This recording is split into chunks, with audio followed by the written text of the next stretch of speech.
में तो ये मैं हुई नहीं, क्योंकि मैं एक एक्टर हूँ, मैं ये कर रही हूँ, बट मेरे अंदर अल्हम्दुलिल्लाह अल्लाह ने वो अवेयरनेस क्रिएट कर दी है कि मैं जो कर रही हूँ वो गलत है।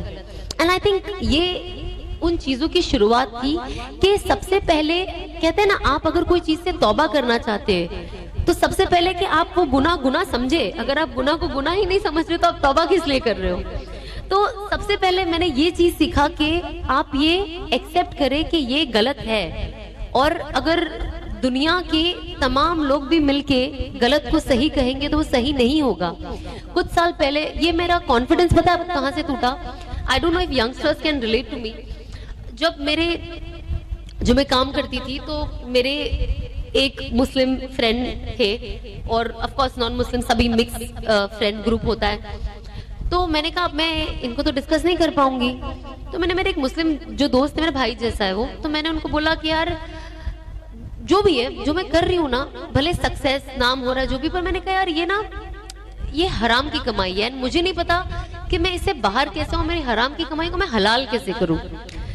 एंड आई रिमेम्बर मेरे दोस्त ने मुझे बोला था कि ऐसा नहीं होता है, तुम तो कितनी मेहनत कर रही हो, और आई एम श्योर ये बहुत, आई डोंट नो, पर ये बहुत लोगों के साथ होता है, ट्रस्ट मी। और ये एंटरटेनमेंट से रिलेटेड नहीं है, जरूरी नहीं कि आप एक्टिंग करो, आप जिंदगी में कुछ भी काम में आपका इनकम में हेरा फेरी हो सकती है। सो उन्होंने मुझे कहा कि यार आप तो लेकिन कितनी मेहनत करके कमा रही हो, ऐसा तो है ना, और आप कुछ गलत नहीं कर रही हो।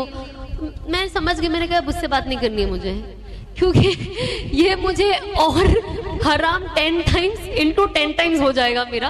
मैंने कहा मुझे सजेशन नहीं लेनी। तो मैं समझ गई कि उस वक्त से मेरा मोटिवेशन एक्चुअली डिस्कस करने का टूट गया, क्योंकि अगर मैं इसको बोल रही हूँ मैं हराम कर रही हूँ तो सामने वाले को बोलना चाहिए ना, हाँ भाई कर रही है छोड़ दे, तो ये मुझे और मोटिवेट कर रहा है कि ऐसे तो नहीं, तुम तो मेहनत करी। मैंने कहा ये तो मुझे जहन्नुम में फेंकेगा, इससे बात नहीं करनी है मुझे।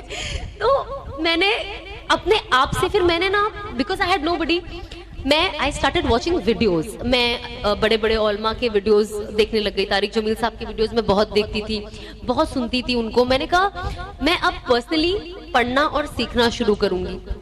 And I think that's when बहुत सारी चीजें मेरे लाइफ में आने लगी। जैसे सबसे पहले तो अल्हम्दुलिल्लाह जब मेरा पहला उम्रा 2013 में हुआ, तो मैं माशाल्लाह से 5 उम्रा मैंने किया है अभी तक। एंड जब मैं पहले उम्रा में वहां गई ना, और जब मैं वापस आई, सबसे पहली तब्दीली मेरी जिंदगी में ये आई कि मैंने 5 वक्त की नमाज पढ़ना शुरू कर दी। नॉट ऑन टाइम बट पढ़ती थी। चेंजेस, हर चीज ग्रेजुअली आती है। एंड कभी कभी ऐसा लगता है क्यों आती है स्लो, सब फटाफट आ जाना चाहिए। अब